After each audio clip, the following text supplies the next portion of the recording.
Yes, once again, let us start with the topic on TDS. अपने majority of section TDS के हो गए हुए हैं, कुछ अब दो चार सेक्शंस TDS के बाकी है। उसके बाद में इसका मिसलेनियस प्रोविजन से which are relating to return, which are relating to payment of taxes, which are relating to late payment of taxes, late filing of return, वो सब लेट फाइलिंग की फीस वगैरह वो सब चीजें हैं। और उसके बाद में फिर TCS चालू, तो फिर TCS के प्रोविजन से मतलब और समझ लो अपने 3 या 4 दिन लगभग TDS TCS चलेगा। By the end of Wednesday we should be completing this topic. ठीक है। उससे पहले आप लोगों ने मॉड्यूल के क्वेश्चंस देखे होंगे, किसको कोई डाउट है कि उसके अंदर कुछ होगा तो डाउट बोलो मेरे को, मैं भी डिस्कस करने वाला हूँ। आपको अगर कुछ पढ़ा होगा, कोई डाउट होगा तो बताइए मुझे। ठीक है, देखो सर वो ये इंश्योरेंस प्रीमियम एक एक बोलो। हाँ साक्षी, पहले आप बोलो। श्रेयरी रुको 2 मिनट। हाँ सर इलस्ट्रेशन 11। इलस्ट्रेशन नंबर 11 कहाँ का? मॉड्यूल का? Yes sir. अच्छा, पहले 1 मिनट रुको, मॉड्यूल अभी मेरे पास में डाउनलोडेड नहीं है। अपने जो नोट्स है उसके प्रॉब्लम में क्या किसको कोई डिफिकल्टी है क्या?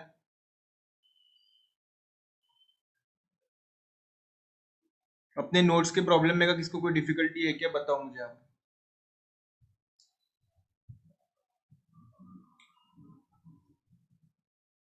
एक सेकंड देखता मैं, मॉड्यूल यही है ना आप लोगों के पास में भी? साक्षी सर नोट्स में नहीं है 194 के। क्या बोल रहे हैं आप लोग? 194 के? 194 के बाकी है अपना सर अभी। ये जो आपके स्क्रीन पे दिख रहा है वो 1 मिनट रुको, 1 मिनट रुको सिर्फ 2 मिनट। हाँ क्या बोल रहे हैं आप, बोलो मेरे को।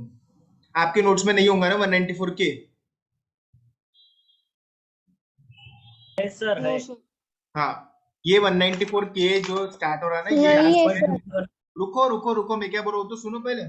ये आज से नए नोट्स चालू हो रही, जो मैंने पहले दिए थे वो अलग नोट्स है। ये आज से नए नोट्स है। नए नोट्स है मतलब सर वो नोट्स गए क्या? नहीं बाबा, उसके कंटिन्यूएशन में ये नोट्स है। मिसलेनियस प्रोविजन मैंने सेकंड वाले नोट्स में रखे हुए हैं। सेकंड वाले नोट्स में थोड़ी देर में PDF आप लोगों के उस पर भेज दूंगा। ठीक है, पहली बात। दूसरी बात, साक्षी आप कौन से पेज नंबर बोल रहे हैं मॉड्यूल का, मेरे को वो बोलो आप पहले। साक्षी सिसोदिया। 9.72। 1 मिनट रुको। 9।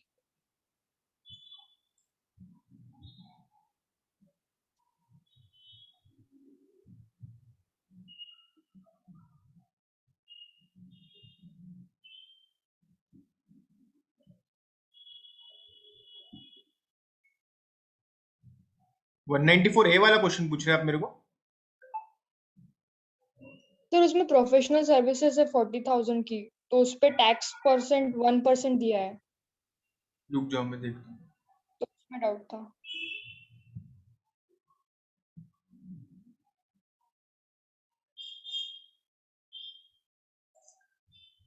Page number 9.17। 72।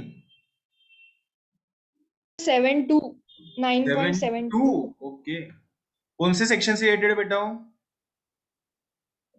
सर यहाँ पे दिए हुए 201 और 1A, बट वो पढ़ाया नहीं है, वो प्रोफेशनल सर्विस था इसलिए 201 मुझे डाउट। सॉरी सुनो, 201 it is relating to TCS and all those things. ये हुआ ही नहीं अभी अपना TCS और फिर लेट पेमेंट वगैरह, वो सब चीजों के बारे में है ये।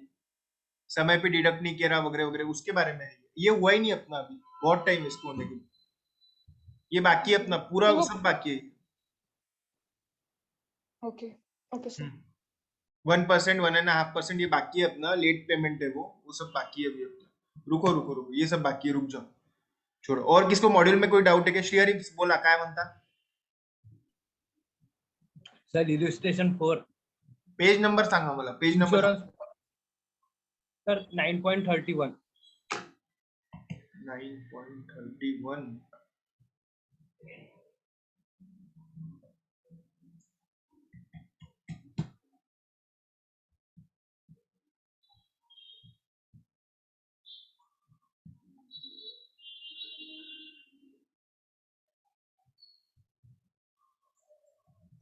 हे का है? Yes sir. ये बाकी है ना अपना अभी 31, ये जो है ना DA, ये बाकी है अपना अभी। मेरे को एक बात बताओ, एलआईसी के अंदर आपका वो हो गया हुआ है क्या कि किसका कौन से प्रीमियम का एलआईसी का डिडक्शन मिलता, कब नहीं मिलता?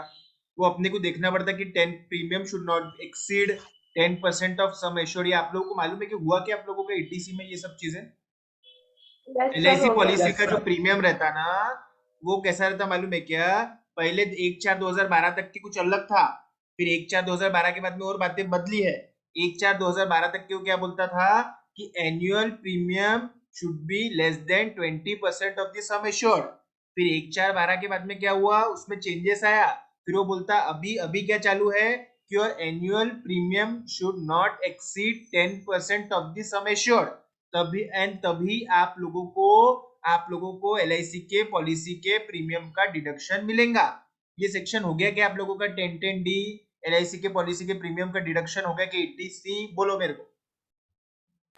Yes, sir. यस ओके ठीक है। तो अपन लोग क्या करेंगे, पहले एक बार शॉर्ट में वो सेक्शन देखेंगे और फिर अपन लोग आज 194DA को कंप्लीट करेंगे। ठीक है क्या? ये मेरी जिम्मेदारी है, मैं लेता आप लोगों का। मेरे को थोड़ा सा उसको ब्रश अप करना पड़ेगा कि कब आप लोगों को डिडक्शन मिलता है और कब आप लोगों को डिडक्शन नहीं मिलता। उसके अंदर ये देखना पड़ता है कि पॉलिसी 1/4/12 के पहले की है कि 1/4/12 के बाद में की है, हैंडीकैप पर्सन की है, नॉन हैंडीकैप पर्सन की है, फिर premium payable is greater than 10% of sum assured और ग्रेटर देन 20%, फिर हैंडीकैप लोगों के लिए है वो 15%। ये सब बहुत सारी बातें हैं उसके अंदर, तो ये अपन लोग देखते आराम से जाते जाते देखेंगे आखिरी के 15 मिनट के अंदर। यही काम है अपने को 194D। अभी अपना जो टारगेट है वो अपन लोग देखते हैं। क्या देख रहे थे अपन लोग? एक TDS2। ओके चलो, जैसा कि सब लोगों को पता है कि अपन लोगों ने क्या देखा था कि इसका डिडक्शन मिलता किसका, एक सेकेंड,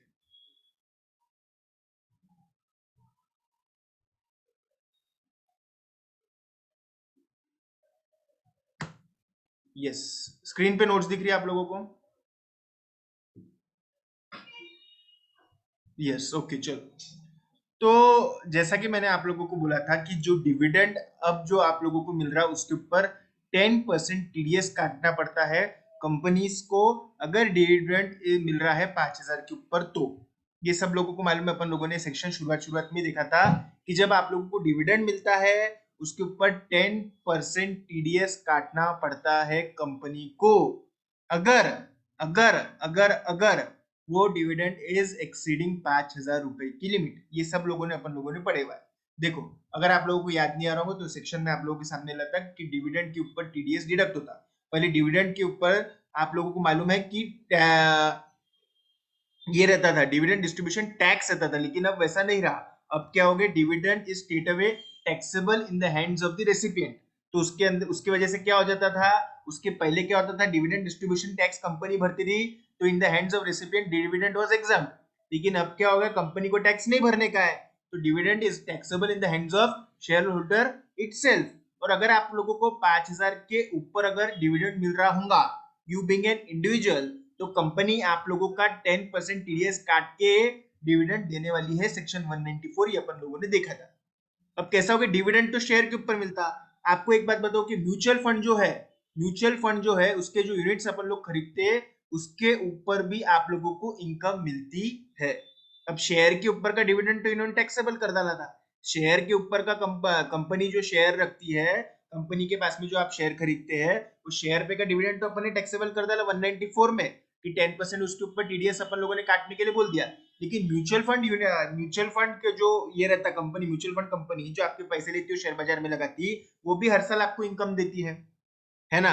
तो वो इनकम अभी भी छूट गया था, तो उसके लिए फाइनेंस एक्ट के अंदर जो अभी फाइनेंस एक्ट 20 आया था पिछले वाला, उसके अंदर आया हुआ है कि वो जो म्यूचुअल फंड कंपनी जो यूनिट होल्डर्स को इनकम देने वाली है हर साल, जैसा डिविडेंड शेयर पे मिलता वैसा ही सेम इनकम म्यूचुअल फंड वाले भी देते हैं। वो म्यूचुअल फंड से जो इनकम मिलने वाली है अपने को, म्यूचुअल फंड से जो इनकम मिलने वाली है उसके ऊपर भी 10% टीडीएस एप्लीकेबल रहेगा। समझ में आ रहा क्या? सेक्शन 194 के है, उसके लिए नया सेक्शन सेम है। डिविडेंड में 194 है, यहाँ पे 194 के है। दोनों में 10-10% का टीडीएस का रेट दिए हुआ है और दोनों में 5,000 की लिमिट भी दी हुई है। लेकिन इसके अंदर कौन सा नहीं पकड़ रहे, the income is in the nature of capital gain. मतलब म्यूचुअल फंड लिया आज 10 रुपए में, कल जाके 12 रुपए में बेच डाला, तो 2 रुपए का कैपिटल गेन हुआ ना, वो यहाँ पे टैक्सेबल नहीं है, उसके बारे में टीडीएस की बात नहीं चालू है। अपन लोग डिविडेंड या फिर इनकम जो मिल रहा है म्यूचुअल फंड या फिर शेयर पे, उसकी बात चालू है। क्योंकि जो शेयर आपने 10 में लिया था 12 में बेच दिया, फिर जो म्यूचुअल फंड का यूनिट 10 में लिया था 12 में जो बेच दिया, उसके ऊपर तो कैपिटल गेन में अलग से टैक्सेशन दिएगा है। तो गेटिंग माय पॉइंट, ये किसके लिए है, ये किसके लिए है, म्यूचुअल फंड से आपको जो इनकम मिलने वाली है। समझ में आ रहा है कि आप लोगों को वही 10% है और वही 5,000 रुपए की लिमिट है। समझ में आ रहा क्या? यस, एक क्वेश्चन पूछता आप लोगों को, देखते कितना पढ़ रहे हैं आप लोग। ठीक है, एक कंपनी है, कौन सी है, हिंदुस्तान कंस्ट्रक्शन कंपनी एचसीसी, जिसने लावासा बना के छोड़ दिया। ठीक है, एचसीसी नाम की कंपनी है, उसने, आप कौन हो, आप पी नाम के एक इंडिविजुअल हो, पी नाम के एक इंडिविजुअल हो, उसने आपको 12,000 रुपए का डिविडेंड दिया। बताओ कितना टीडीएस डिडक्ट होंगे यहाँ पे?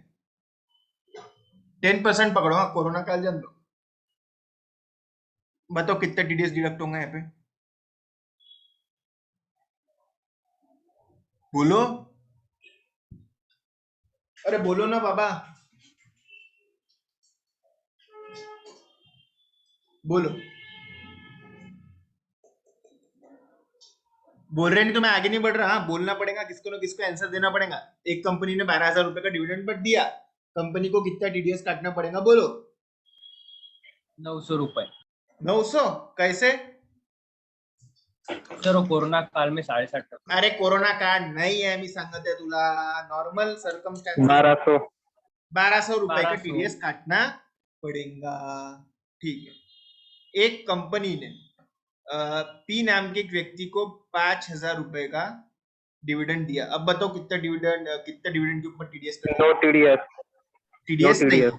टीडीएस नहीं है। ठीक है, एक कंपनी ने दूसरे एक कंपनी को 12,000 रुपए का डिविडेंड दिया। बताओ कितना टीडीएस काटना पड़ेगा? No TDS. No TDS. Very good. एक कंपनी ने दूसरे कंपनी को डिविडेंड दिया तो कोई टैक्स नहीं लगता। वाह, कौन है ये नो टीडीएस वाले? किसने बोला? क्यों अंजलि भक्कड़, 12,000 रुपए का डिविडेंड क्या है, नो टीडीएस यानी एग्जाम्प्ट है क्या वो डिविडेंड इनकम? सर सिर्फ इंडिविजुअल के लिए ही एप्लीकेबल है ना? अच्छा, एक ये इंडिविजुअल के लिए एप्लीकेबल है क्या? Very good. कहाँ पढ़ा रे बेटा ये?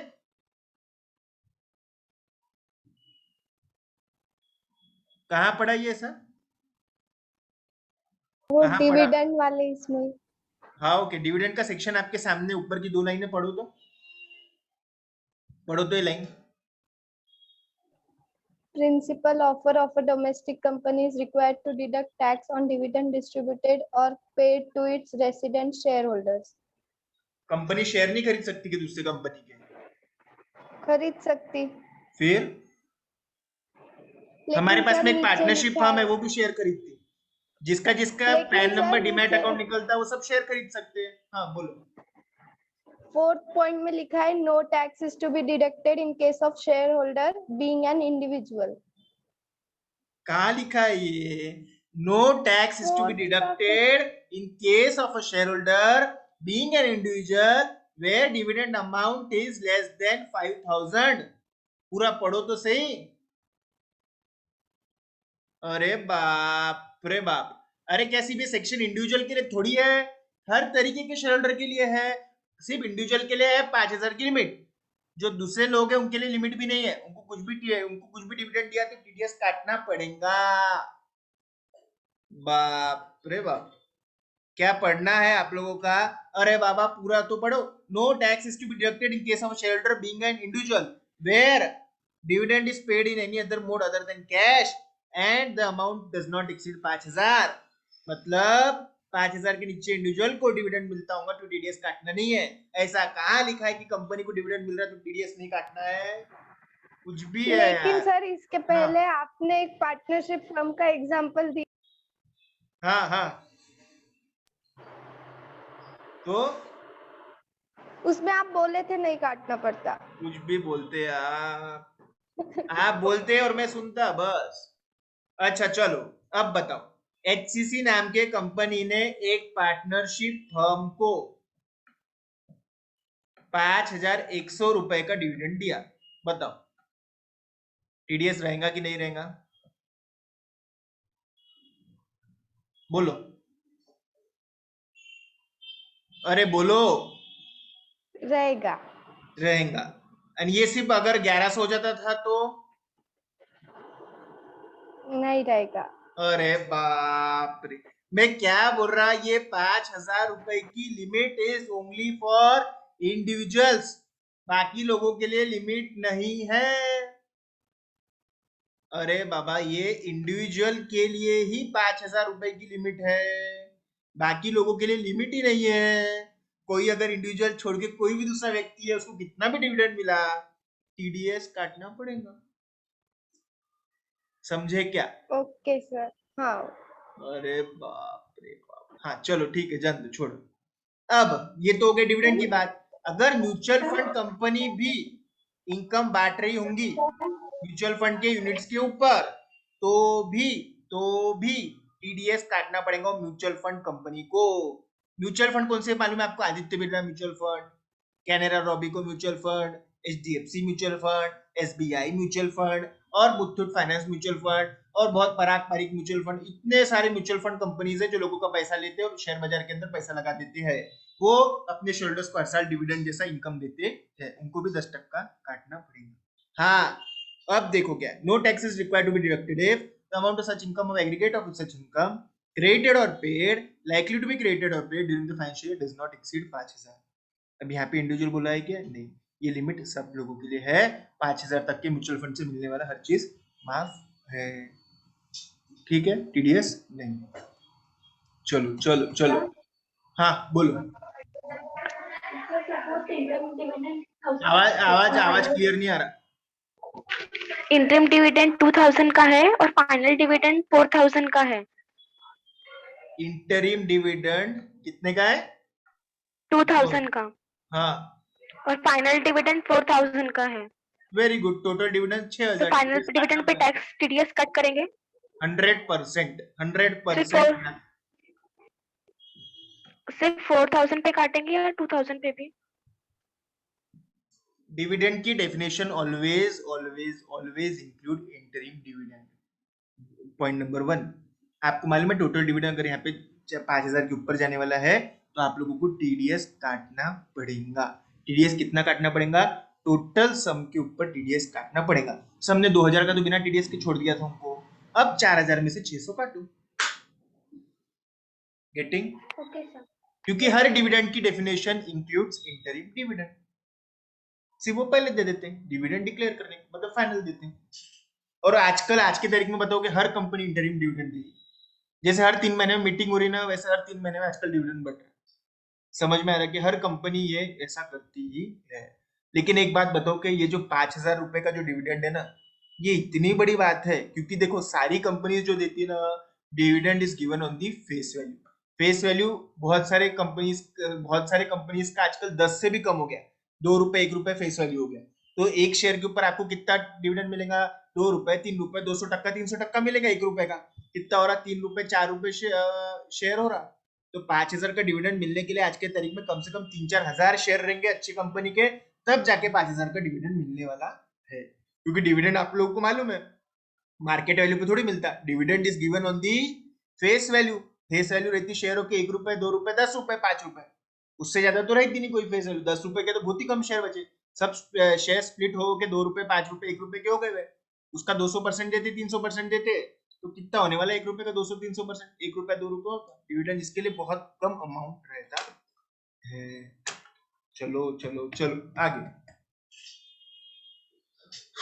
कल अपन लोगों ने 194 IA देखा था। कोई मेरे को रिकॉल कर पाएगा कि 194 IA क्या था? 194 IA क्या था, कोई बता पाएगा? 194 IA अपन ने सीखा तो था कल कि अपन लोगों ने क्या हुआ था, 50 लाख के ऊपर, 50 लाख के ऊपर अगर कोई इमूवेबल प्रॉपर्टी अगर आप खरीद रहे होंगे तो आपको 1% टीडीएस काट के देना पड़ेगा सामने वाले को पैसा। इसके अंदर क्या बोला था? Other than the person referred to in section 194 LA, है ना। 194 IA क्या था कि ट्रांसफरर को जब आप पैसा दे रहे 50 लाख के ऊपर अगर दे रहे आप, ठीक है, तो आपको क्या करना पड़ेगा, उसके अंदर 1% टीडीएस काट के उसको पैसा देना पड़ेगा। 1% टीडीएस काट के आपको उसको पैसा देना पड़ेगा, ठीक है। तो यहाँ पे अब सेक्शन जो अपन ने यहाँ पे छोड़ दिया था, अब वो यहाँ पे कंसिडर किया हुआ है। क्या है? Person responsible to deduct tax, any person, pay any person being the resident. Okay, any person दोनों भी चीजें ध्यान में रखने की ऐसे जरूरत नहीं, एनी पर्सन ऊपर भी, एनी पर्सन नीचे भी। Payment covered, any payment in nature of compensation, enhanced compensation on account of compulsory acquisition of any movable property other than agriculture land. Agriculture land includes urban land also. मतलब सरकार आपकी कोई जमीन ले रही होगी तो रोड बनाने के लिए अक्सर सरकार आपके सामने की, घर के सामने की, दुकान के सामने की जमीन ले लेती है रोड के ब्रॉडनिंग के लिए। तो क्या होगा यहाँ पे, any payment in nature of compensation, enhance compensation on account of compulsory acquisition of any movable property other than agriculture land, and agricultural land also include urban agriculture land also, urban land and urban agriculture land also. agriculture land को इसमें से छोड़ दिया है। इतना TDS काटना है 10%, तो लिमिट है 2.5 लाख के ऊपर, 2.5 लाख तक के कोई टीडीएस नहीं, 2.5 लाख के ऊपर है 10% टीडीएस रहने वाला है। और वो हो गया था 3.75% फ्रॉम 14/5/2020। ठीक है, मेरे को एक बात बताओ यहाँ पे, ये जो चलो अपन लोग ये रेट को एक बार वेरीफाई कर लेता हमें। मेरे को एक बात बताओ यहाँ पे एग्रीकल्चर लैंड को क्यों छोड़ा हुआ? आप लोग सोचो और मेरे को बताओ, 2 मिनट लो, सोचो, फिर बताओ मेरे को कि क्यों छोड़ा होगा इसमें से एग्रीकल्चर लैंड को। बोलो प्लीज, मेरे को बोलना कि किसको आंसर बोलना है, फिर बताना। बोलो।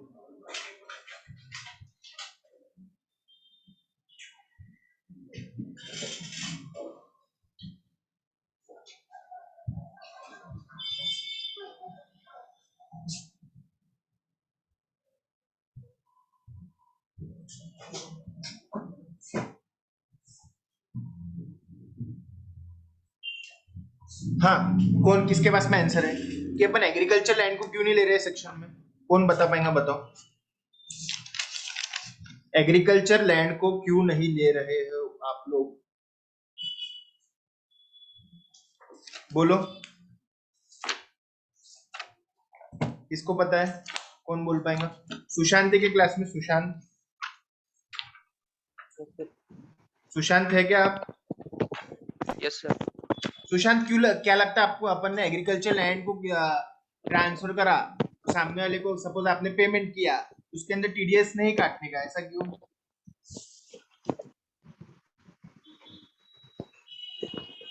एग्रीकल्चर लैंड को क्यों छोड़ दे रहे बार बार? एग्रीकल्चर प्रमोट कर नहीं, क्या एग्रीकल्चर नहीं सर। क्या नहीं है?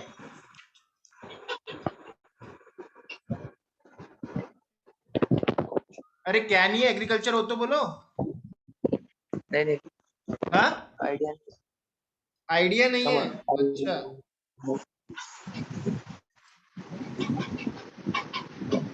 कौन बोलेगा दूसरा? कोई तेजस है क्या? बंद करो सुशांत माइक आपका।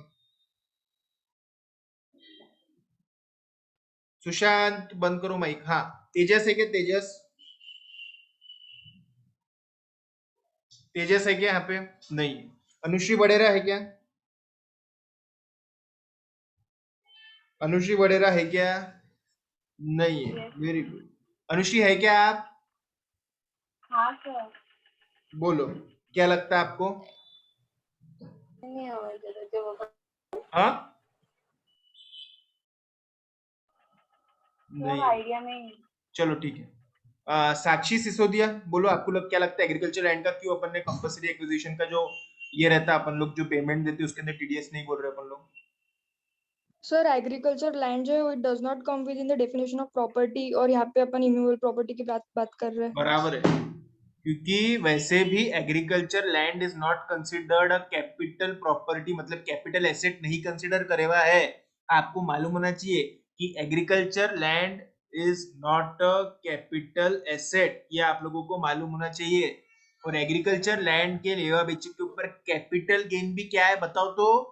एग्रीकल्चर लैंड, क्योंकि अपन ने उसको कैपिटल एसेट ही ट्रीट नहीं किया, तो बेच के होने वाला जो प्रॉफिट है उसको भी कैपिटल गेन भी ट्रीट नहीं किया जाता है। तो एग्रीकल्चर लैंड अगर कंपल्सरी एक्विजिशन हो रहा होगा, उसके बदले सरकार अगर आपको कुछ दे रही होंगी, तो उसके ऊपर टीडीएस भी नहीं रहने वाला है, क्योंकि वो चीज ही पूरी की पूरी एग्जम्प्ट है, एसेट ही ट्रीट नहीं किया गया है उसको। समझ में आ रहा है कि whether agriculture land is in rural area और whether agriculture land is in urban area, तो एग्रीकल्चर लैंड के ऊपर टीडीएस ही नहीं है। Getting my point? Agriculture land के ऊपर टीडीएस का सवाल नहीं उठता, कैपिटल गेन का सवाल नहीं उठता, इनकम का सवाल नहीं उठता, कोई चीजों का उसके अंदर प्रश्न ही नहीं है।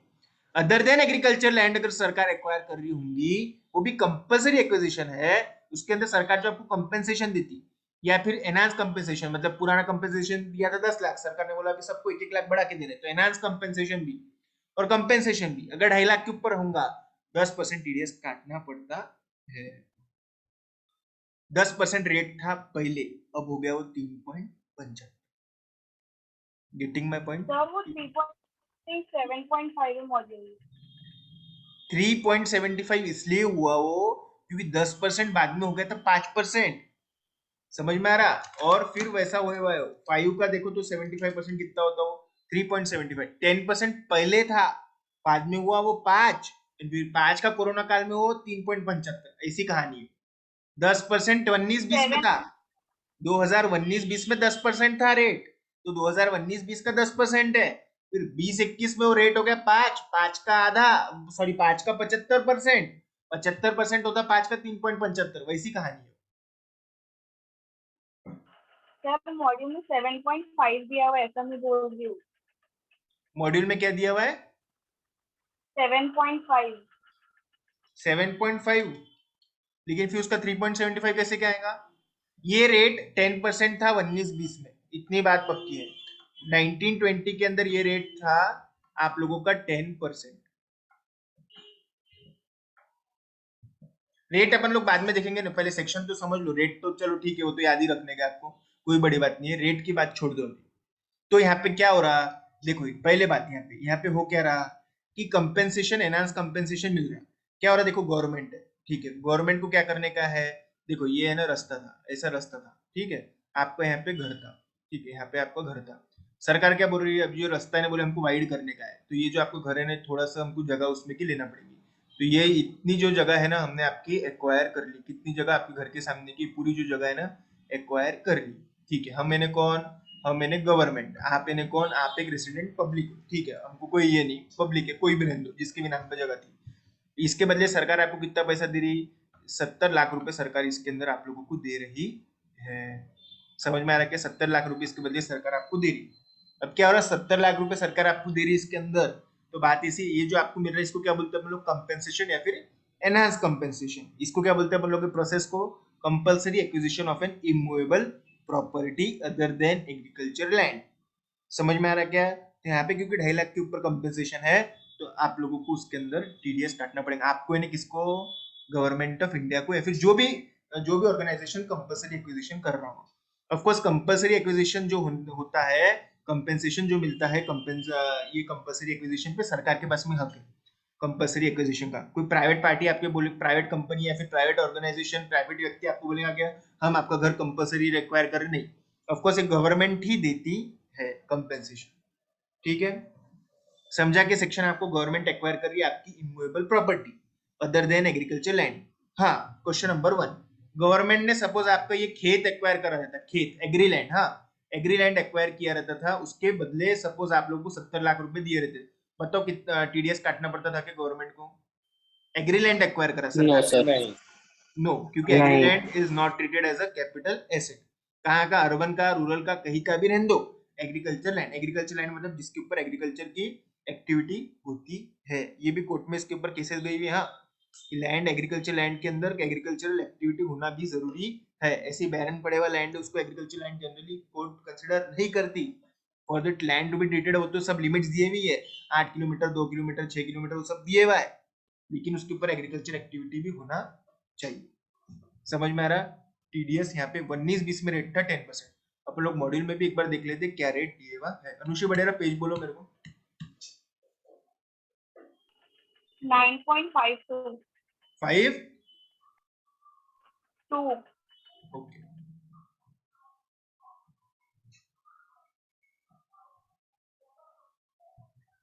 नाइनटीन 20 में ये 10% था रेट, जितना मेरे को कंफर्म पता है बाद में, लेकिन इसके अंदर अमेंडमेंट आया हुआ है।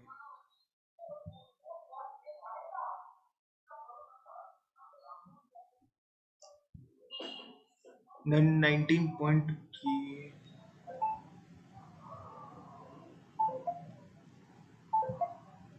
ठीक है। Amount of taxes to be deducted 10%, ठीक है।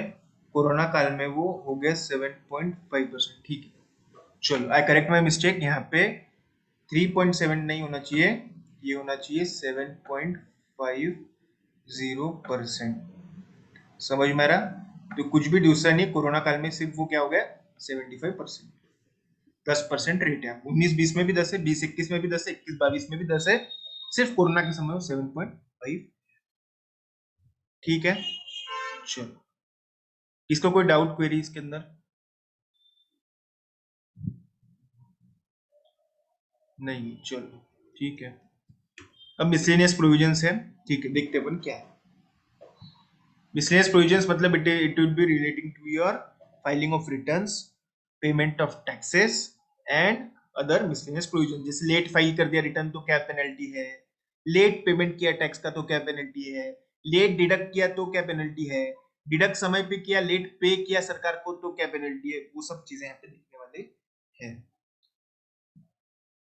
Any person deducting any sum in accordance with the foregoing provision of this chapter shall pay within the prescribed time the sum so deducted to the credit of the central government or as the board directs। central government का मतलब आप लोग को TDS का जो centralise processing centre है, TDS CPC, जिसको traces बोलते हैं, उसके ऊपर आप लोग को चालान भरना पड़ती है। Any person being an employer referred to in subsection 1A of section 92, 192 का के लिए था TDS on salaries, shall pay within the prescribed time a tax to the credit of the central government or as the board directs. Okay. Rule 30. Prescribed time and mode of payment to the government account of TDS or tax paid under section 192(1).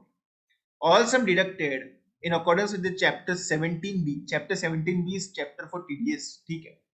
By an office of the government. Government अगर TDS काट रही होगी किसका, जैसे government offices भी रहते हैं ना, जैसे महानगर पालिका हो गया, सेंट्रल गवर्नमेंट हो गया, आर्मी का ऑफिस हो गया, लेबर के ऑफिस हो गया, ईपीएफ का ऑफिस हो गया, इनकम टैक्स का ऑफिस हो गया, सेल्स टैक्स का ऑफिस हो गया, सरकारी दफ्तर।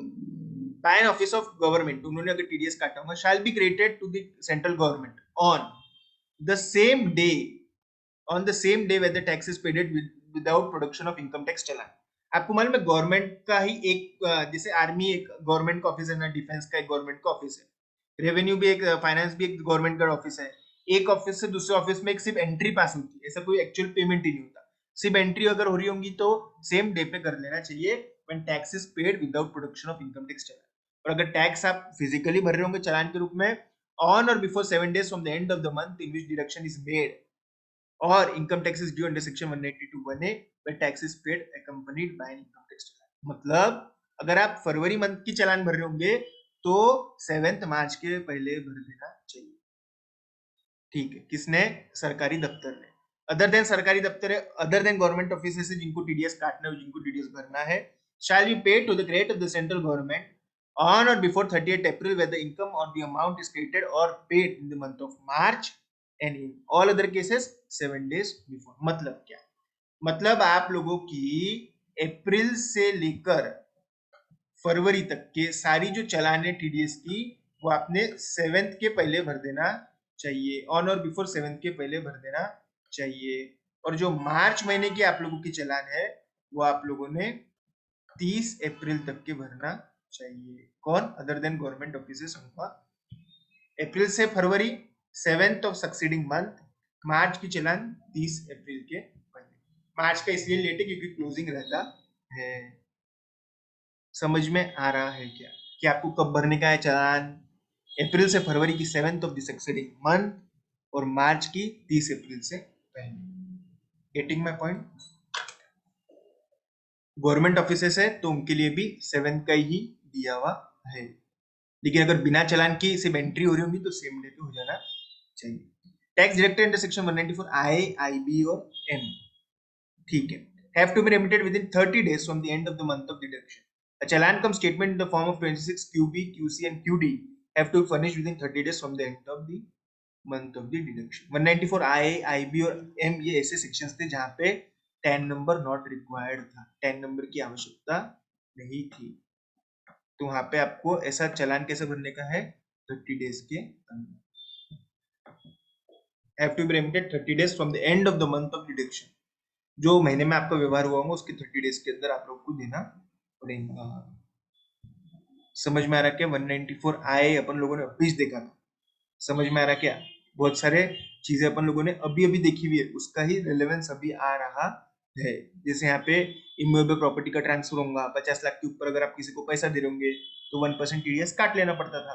अब वो 1% टीडीएस जैसे आपने अप्रैल में काटा, तो क्या करने का फिर उसको कब तक के भरने का है. देखो अगर आपने अप्रैल में किसी व्यक्ति का आपने अप्रैल के अंदर 1% टीडीएस काटा है, तो क्या करना पड़ेगा? Have to be remitted, tax deducted under section 194 I, IB and M have to be remitted within 30 days from the end, within 30 days of the end of the month of the deduction. समझ में आ रहा क्या? मतलब अप्रैल का अगर होगा तो 30th of May तक के आप लोगों को देना पड़ेगा. Getting my point? इसके अंदर किसको कोई डाउट, क्वेरी? सर कब तक के भरना TDS? 7th of succeeding month और मार्च का 30 अप्रैल तक. ऐसे सेक्शंस जहां पे टीडीएस रिक्वायर्ड नहीं है, 10 नंबर रिक्वायर्ड नहीं है, वहां पे आप लोगों को 30 days from the end of month करना पड़ेगा. समझ में आ रहा है क्या? ठीक है, ये हो गया. ये तो हो गया with relation to payment of TDS. Second अपन लोग देखेंगे कि रिटर्न्स कैसे फाइल करने का है. टीडीएस में याद रखना आपको पेमेंट मंथली करने का है और पेमेंट करने के बाद में रिटर्न्स क्वार्टरली सबमिट करना पड़ता है. सर रिटर्न और पेमेंट में क्या फर्क रहता है? देखो जैसे कि मैंने बोला कि 194 आय में एक व्यक्ति को आपने 50 लाख के ऊपर पेमेंट किया, या फिर कोई भी एक होगा कि 194 जे के अंदर कोई प्रोफेशनल कोई सीए को आपने जैसे 40,000 का पेमेंट किया, तो कितने कितने के टीडीएस भरना पड़ता? अपने को 4,000 का टीडीएस भरना पड़ता. जैसे ए ने मिस्टर सीए को 40,000 का पेमेंट दिया, तो ए ने कब दिया 40,000 का पेमेंट? जैसे दिया फेब के अंदर, तो उसको टीडीएस के चालान कब तक के भरना पड़ेंगे? 4,000 रुपए की 7th ऑफ मार्च तक की उसको टीडीएस की चालान भरना पड़ेंगी. 7th ऑफ मार्च तक की टीडीएस के चालान भरना पड़ेंगी. फिर देखो चालान भरने में सिर्फ चालान का अमाउंट चले जाता, अमाउंट आपको लोगों को हो जाता, अमाउंट आपके बैंक में से डेबिट हो जाता. जब रिटर्न भरेंगे फिर अपने को बताना पड़ेगा कि हाँ ये व्यक्ति है, इसका ये पैन नंबर है, उसके ये 4,000 रुपए है. मतलब वो व्यक्ति का पैन वगैरह आप लोगों को रिटर्न में बताना पड़ता. चालान भरते समय सिर्फ अमाउंट भरना. ठीक है, एक काम करो, इतना पढ़ो ऊपर के 2 पॉइंट्स और मीटिंग को रिजॉइन करो.